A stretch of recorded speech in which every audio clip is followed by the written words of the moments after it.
이번 학습 활동은요, 저 위에 보면 뭐라고 되어 있습니까? 청자를 고려하여 표현하기에 관한 학습 활동입니다.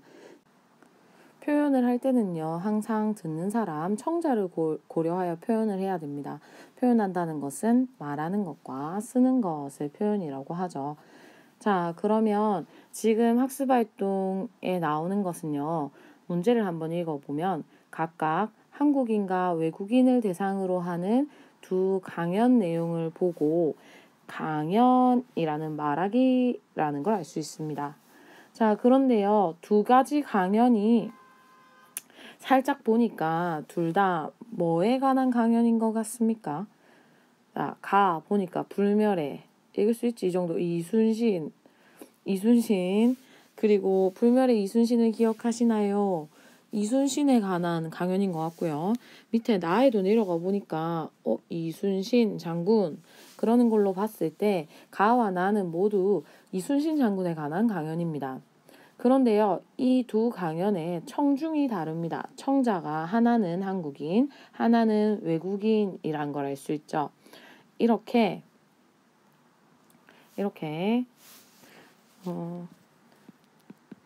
말하기에 주제는 동일하지만 청자가 다를 때는요, 표현은 어떻게 되어야 할까요? 그렇죠. 표현이 달라져야 합니다.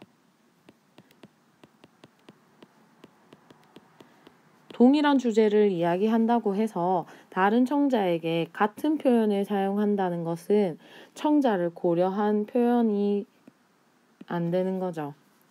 자, 그러면 가와 나는 각각 한국인과 외국인을 대상으로 한 강연인데 우리가 가와 나를 보면서 어떤 것이 한국인을 대상으로 한 강연이고 어떤 것이 외국인을 대상으로 한 강연인지 읽어보도록 하겠습니다. 사실 살짝만 봐도 가는요, 한국인을 대상으로 한 강연이다. 나는 외국인을 대상으로 한 강연이다. 를 알 수 있는데요. 우리는 지금 가와 나를 읽으면서 그러면 왜 가가 한국인을 대상으로 한 강연인지 근거가 있어야 되잖아요. 그 근거로 뭘 찾냐면 강연자가 청중이 한국인이라서 어떠한 표현들을 사용하고 있습니다. 그걸 찾을 거고요. 나는요, 강연자가 청중이 외국인이라서 외국인이라는 특성을 고려해서 외국인 사용하는 표현들이 있습니다. 그래서 가와 나에서 청중의 특성을 알 수 있는 말하는 사람의 표현을 같이 찾으면서 밑줄 그어보죠. 자, 가는요, 읽으면 바로 나옵니다. 드라마 불멸의 이순신을 기억하시나요? 선생님, 이거 한국인이라는 증거예요. 청중이 한국인이라는 증거예요. 꼭 그렇다고는 할 수 없습니다. 왜냐하면 외국에서도 드라마 불멸의 이순신을 봤을 수도 있으니까. 자, 그런데요, 그 뒤에 나오는 이 문장은 빼박 힌트. 진짜 빼박이야. 봐봐. 이순신이 우리나라 사람들이 가장 좋아하는 전쟁 영웅이라는 말이 나오죠. 우리나라. 외국인들에게 우리나라가 우리나라야? 아니죠.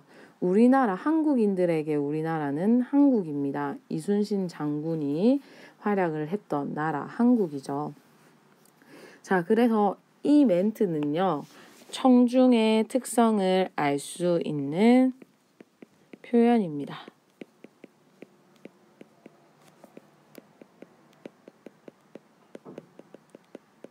표현.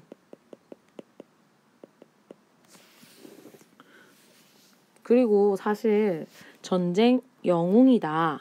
이 영웅이라는 말도요, 우리나라 사람들이기에 이순신 장군을 영웅이라고 이야기할 수 있는 겁니다. 히어로. 자, 외국인들에게 이순신 장군이 어떠한 업적을 남겼다라는 걸 이야기하고 나서 외국인들에게 이 사람 영웅이지라고 이야기할 수 있는 사람 몇 명이나 될까요? 우리나라 사람들에겐 영웅이야 라고 설명은 할 수 있지만 봐봐, 너도 이 사람 영웅이라고 생각하지? 라고 이야기할 수는 없을 겁니다. 이 영웅이라는 단어는요, 우리나라 그 애국심에서 끌어오르는 애국심에서 나오는 말이 아닐까 싶습니다.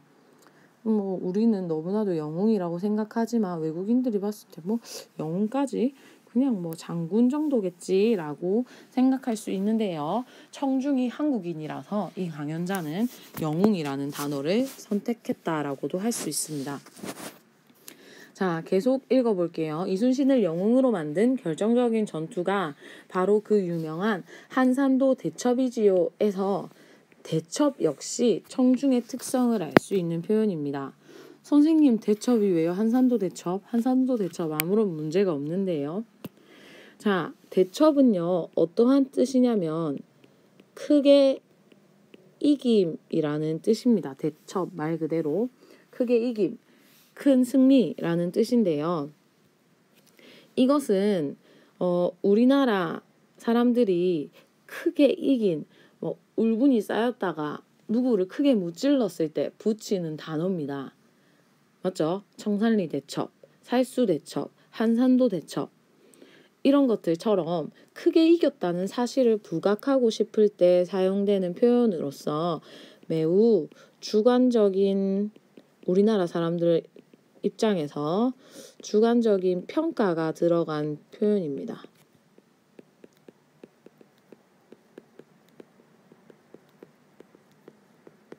우리나라 사람들의 주관적인 평가가 개입되어 있습니다. 그래서요, 대첩이라는 단어를 사용했다라는 거, 앉아있는 사람들이 크게 이겼다는 사실을 부각해서 사용해도 무리 없는 한국인들이구나. 반대로 한산도 대첩에서 크게 패한 일본인이 이 강연에 앉아있다고 생각해보세요. 한산도 대첩, 한산도에서 우리가 크게 일본 다 무찔렀어.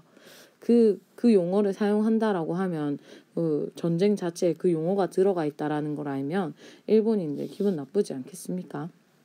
하지만 청중이 한국인이기 때문에 이 단어는 그냥 사용할 수 있는 거죠. 됐습니까? 자, 그리고요, 나로 넘어가 보겠습니다. 나에는 위와 비슷한데요. 청중이 외국인이라는 걸 알 수 있는 표현을 찾아보는 겁니다. 자, 이순신 장군은 저 위에는 우리나라의 전쟁 영웅이다라고 했다면요. 외국인들이 앉아있는 강연에서는요, 우리나라의라고 하면 되겠습니까? 안 되죠. 그래서 한국의라는 청중의 특성을 알 수 있는 표현을 사용하고 있고요. 그리고 그 뒤에 나오는 사실 장군 역시 저 위에 영웅과 대비되는 말 정도로 생각하면 될 것 같습니다. 그리고 그 뒤에 나오는 이 멘트가 너희 외국인이지를 단적으로 보여주는 문장이죠. 너희 한국인들에게 이순신 장군 어느 정도의 평가를 받는 인물인지 잘 모르시겠다면, 너희 잘 모르겠으면 외국의 넬슨 제독 생각해봐. 우리나라 사람들한테 너희가 넬슨 제독 생각하는 것처럼 우리나라 사람들한테 이순신 장군은 그런 사람이야 라고 외국인들을 고려해서 이야기를 하고 있지요. 자, 이 부분도 청중의 특성을 고려한 표현이고요. 그리고 1982년 영국에서 발행한 전쟁사와 전략이라는 책을 들고 있는데, 전쟁사와 전략이라는 책에서 이순신 장군의 한산도 해전을 크게 평가하고 있다라고 하면서 너희 이순신이 어떤 사람인지 모르지? 그 사람 되게 유명한 사람이야. 영국 해외에서 발행한 이거 아닙니다. 책에서 이렇게 이야기하고 있을 정도로 대단한 사람이야 라고 하면서 이순신 장군에 대해서 배경 지식을 높여주고 있죠. 이순신 장군 외국에서도 이렇게 얘기했던 사람이야. 인정해주는 사람이야. 해외에서도 인정해주는 사람이야 라고 설명해주고 있습니다. 그런데 그 뒤에 나오는 이순신 장군의 한산도 해전이라는 단어를 우리는 주목해야 합니다. 왜? 저 위에 뭐가 있기 때문이죠. 그렇죠. 대첩에 상대되는 말이죠. 대첩. 크게 이겼다, 크게 이긴 사실을 부각하던 대첩이라는 용어와 다르게 외국인들에게 크게 이겼다는 사실은 그렇게 중요하지 않을 겁니다. 그래서요, 사실 그대로 한산도 해전, 바다에서 일어난 전투, 객관적인 객적? 매우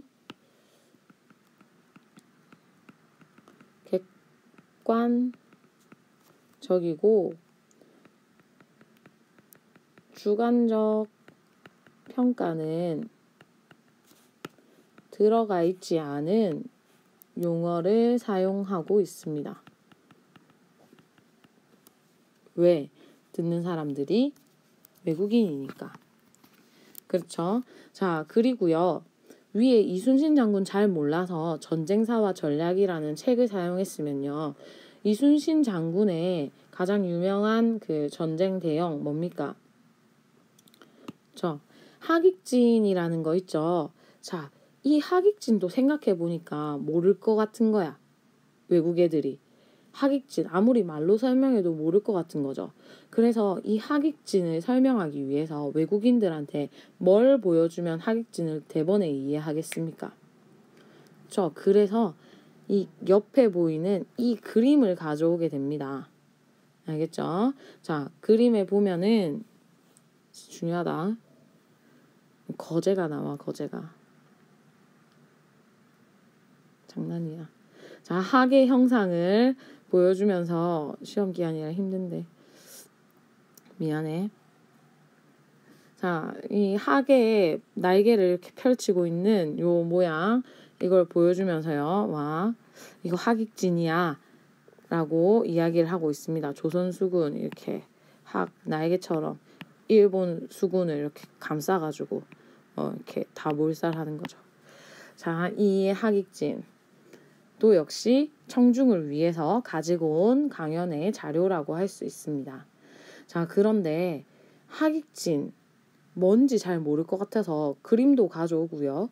그리고 여기 또 자세히 읽어보면은 함선들을 하계 날개 모양으로 배치했다 하여 하객진이라고 이름 붙여진 하객진을 지금 개념의 설명도 해주고 있죠. 그런데 저 위에 한국인을 대상으로 한 강연에서 하객진이라는 말 나옵니다. 맞죠? 그런데요, 하객진이 뭔지에 대한 설명 나옵니까? 안 나옵니다. 그 이유는 뭘까요? 당연하죠. 하객진 뭔지 알잖아요. 알잖아요? 알잖아? 알잖아 너희? 그래서 한국인들은 하객진이 뭔지 알기 때문에 여기에 한국인들을 대상으로 한 강연에서는 하객진이 뭔지 설명하지도 않고 그림도 가지고 오지 않은 거죠. 자, 여기까지 했으면요. 뒤에 밑에 나오는 정답 한번 써보도록 하겠습니다. 자, 가나의 청중이 다르다는 것을 알 수 있는 표현을 찾아보자. 쓸 필요 없을 것 같습니다. 저 위에 밑줄 다 그어놨기 때문이죠. 자, 2번 강사가 정보를 수집하면서 활용한 자료들은 청중의 어떤 특성을 고려한 것인지 생각해보자. 나부터 한번 해볼게요. 나는 우리가 했기 때문에 외국에서 발행한 도서를 사용했고요. 하객진의 시각자료, 그림을 가지고 왔습니다. 강사가. 그 이유는요. 왜 청중들을 고려해봤더니 왜 이걸 가지고 와야 되겠다고 생각했냐면 제시되고 있는 인물 이순신에 대해서 아무것도 모르기 때문에 외국에서 발행된 도서에서 이순신을 어떻게 평가하고 있는지를 알려주는 거죠. 그리고 하객진에 대한 배경 지식이 없기 때문에 하객진을 설명할 수 있는 그림이 필요하다고 생각해서 그걸 가지고 온 거죠. 자, 가에서는요. 선생님 별말 안 하고 넘어갔긴 하지만 거기 그림을 보면 불멸의 이순신을 기억하시나요? 방송 드라마를 맨 처음에 활용하고 있습니다. 수업에도 그렇고요. 선생님들이 이런 그 수업과 관련한 영상을 보여주거나 이런 경우가 되게 많죠. 수업 초반에. 그거는 왜 그런 걸까요? 저 수업과 관련된 내용을 보여주면서 배경 지식을 활성화해라. 자, 우리 이 주제 지금 이야기할 거니까 네가 아는 것 떠올려라 하는 겁니다. 그래서요, 방송 드라마 딱 보여주면 사람들이 이순신에 대한 배경 지식을 가지고 있고 배경 지식을 활성화할 수 있는 자료만 필요한데 그 자료로 모두가 다 본 한때 굉장히 전국을 강타한 불멸의 이순신이라는 방송 드라마를 앞에 딱 띄우게 되는 거죠. 그리고 하객진에 대한 배경 지식을 가지고 있기 때문에 따로 무언가 자료를 활용할 필요는 없다고 판단해서 이 정도로 쓰면 되겠습니다. 자, 4번 학습활동은요. 여학생과 남학생의 분노를 유발하는 대화를 듣고 남학생의 말하기에 있는 문제점을 찾으면 됩니다. 여러분들 지금 수업 시간에 들은 학생들도 있겠지만 이게 이 CD를 활용해서 짐을 들어야 분노가 점점 끌어오르는데 이게 글로 읽으면 잘 안 끌어오를 수도 있어요. 하지만 남학생의 눈치 없는 대사들을 한번 읽어보면서 우리가 정보를 전달하는 말하기에서 남학생이 가진 잘못된 점을 한번 찾아보도록 하죠. 여학생이 운동을 줄넘기로 다이어트를 하겠다고 하는데요. 남학생은요. 이런 얘기들만 하고 있습니다. 줄넘기는 완전히 무릎을 망가뜨리는 운동이야. 너 그러면 혈당에서 에너지만 뽑았어. 간식 생각이 간절해져. 이런 식으로 줄넘기에 부작용을 지나치게 강조하고 있죠. 그래서요, 여학생이 나 어제 방송에서 봤는데 줄넘기가 체지방 감소시킨다고 들은 것 같은데 여학생은 출처도 있어요. 방송에서 봤대. 그런데 여학생이 너 그 얘기 어디서 들었니? 이렇게 하니까 남학생이 어라 내가 어디서 들었더라? 이렇게 말도 안 되는 소리를 하고 있죠. 그래서 여자는 더 화가 나는 겁니다. 정보의 출처를 밝히지 않고 있다. 정보 전달에 말하기에서 가장 중요한 건 출처를 밝혀서 말하기의 신뢰성을 높이는 겁니다. 그런데 정보의 출처를 밝히지도 않고요. 똑같은 말이죠. 확인되지 않은 부정확한 정보를 전달하고 있다. 선생님 수업 시간에도 얘기했는데 이 세 가지 문제점이 있지만 이 남학생의 가장 큰 문제점은 눈치가 없다는 거. 맞죠? 정답은 넌 다이어트를 하지 않아도 충분히 예뻐. 이 정도 해주면 좋을 텐데 정말 아쉬운 남학생이라고 할 수 있습니다. 자, 그러면 도대체 정보를 전달할 때 지켜야 할 태도는 뭐냐? 여러분들 요거는 저 앞에 본문에 있는 정보 전달할 때 태도에 나오는 겁니다. 그래서 굳이 안 써도 될 것 같고요. 본문 내용 이렇게 숙지 잘 하면 될 것 같습니다. 자, 5번 학습활동 같이 해볼게요. 5번은요. 휴대전화 이용 지침에 관한 글입니다. 휴대전화를 이렇게 써라 라는 정보를 전달하고 있는데요. 정보 전달에 글에서 필요한 정보들도 한번 우리가 얻어보고요. 정보 수용의 태도에 관한 학습활동이니까 이 글을 읽을 때 읽는 사람들이 갖추어야 할 태도는 뭔가 생각해보면서 한 내용을 보도록 하지요. 첫 번째 문단에서는 휴대전화 이용이 많이 증가했기 때문에 우리나라 사람들이 따라서 휴대폰에서 전자파가 노출되고 그 전자파 노출도도 이제 확대가 되고 있다라는 이야기를 하는데 정보를 전달하는 글이니만큼 이 첫 번째 문단 안에도 정보가 하나 나옵니다. 그렇죠? 보면 한국에서는 이미 이동통신 가입자 수가 KT, SKT, AGT 가입자 수가 전체 인구 수를 넘었을 정도다라는 정보를 전달하고요. 이 정보의 출처는 방송 보도입니다. 이 글에는요. 정보의 출처가 두 가지가 나옵니다. 그 둘 중에 우선 첫 번째 정보의 출처는 방송 보도고요. 두 번째 출처는 두 번째 문단에서 나오는데 두 번째 문단에 보면은 전자파로부터 안전하게 휴대전화를 사용해야 한다. 그러기 위해서는 지금 우리가 이야기하는 방송통신위원회에서 마련한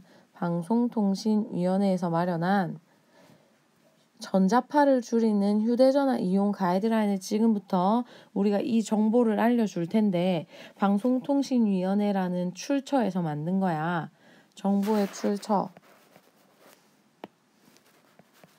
출처를 밝히면서 본인들이 말하는 내용의 신뢰성을 높이고 있습니다.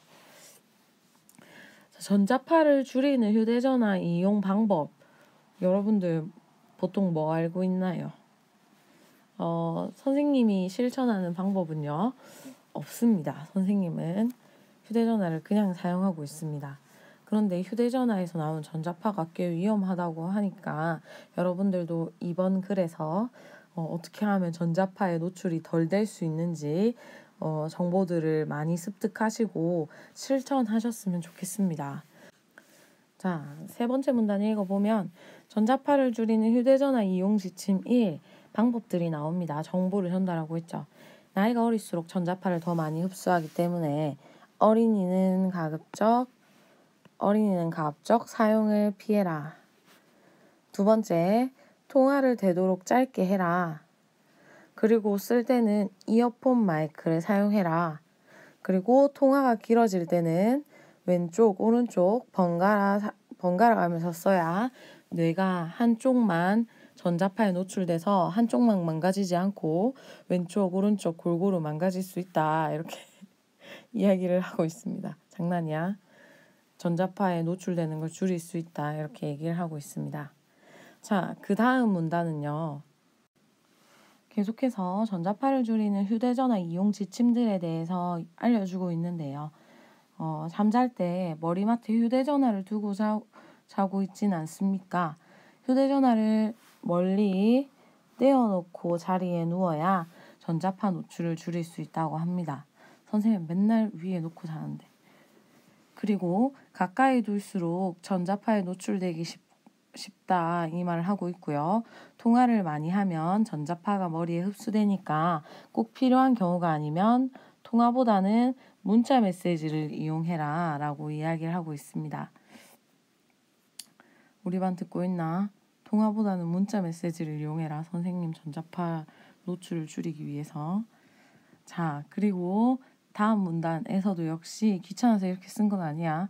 너희들의 시간을 줄여주기 위해서 전자파를 줄이는 휴대전화 이용 지침 3입니다. 세 번째 문단이고요. 건물 지하나 엘리베이터, 깊은 산 속에 들어가면 여기엔 안테나가 잘 안 터지죠. 그런데 이 안테나가 잘 안 터지는 곳에서는 전자파가 더 많이 나온다고 합니다. 그러니까 더 주의해야 한다. 그리고 그 내용입니다. 됐죠? 이렇게 노란색으로 밑줄 끈 것들이 전자파 노출을 줄이는 휴대전화 이용 방법이니까 정보들을 여러분들이 습득하실 수 있겠죠. 여기까지가 본문이겠죠. 아니면 가운데. 자, 요 가운데 부분이 끝나고 나서 남은 하나의 문단은요. 정보를 전달하는 글의 일반적인 조직이었던 처음, 가운데, 끝에서 끝입니다. 맞죠? 마지막 끝 문단에서는 보통 어떠한 내용들을 전달하냐면 요 가운데 문단에 나왔던 것들 중에 중요한 문장을 반복하거나 그렇죠? 간단한 의견을 덧붙이기도 하는데요. 여기에 보니까 휴대전화는 이제 우리 생활의 일부분이 된 만큼 이를 사용하는 것은 불가피하다. 하지만 전자파에 노출되는 시간을 줄이고 휴대전화를 몸에서 멀리 두고 사용하는 것을 잊지 않는다면 건강하게 휴대전화를 이용할 수 있을 것이다. 라고 하면서 저 위에서 얘기했던 핵심을 반복해주고 있습니다. 가운데 부분에 나왔던 핵심을 반복하고 있죠. 자, 이렇게 글이 구성되어 있고요.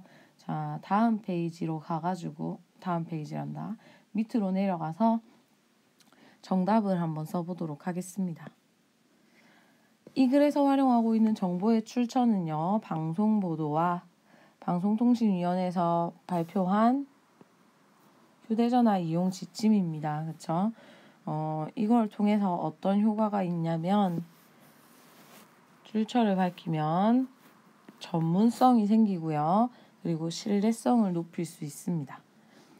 자, 글의 구조를 정리해보면 첫 문단은요.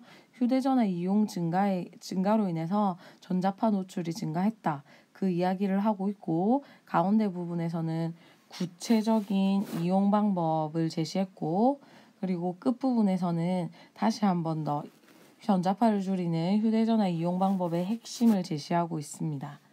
자, 현실 제시, 구체적인 방법 제시, 그리고 마지막 다시 본문에서 나왔던 가운데에서 나왔던 핵심 제시.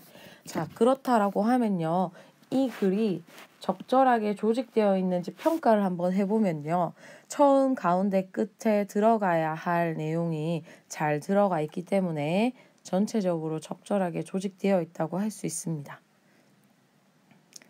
자, 여기까지 하면은 정보 전달의 원리 학습 활동이 끝났고요. 발표의 그 학습 활동, 그리고 방송 보도의 학습 활동, 그리고 이어서 저 뒤에 설명문이랑 기사문까지 쌤 되는 대로 올려보겠습니다.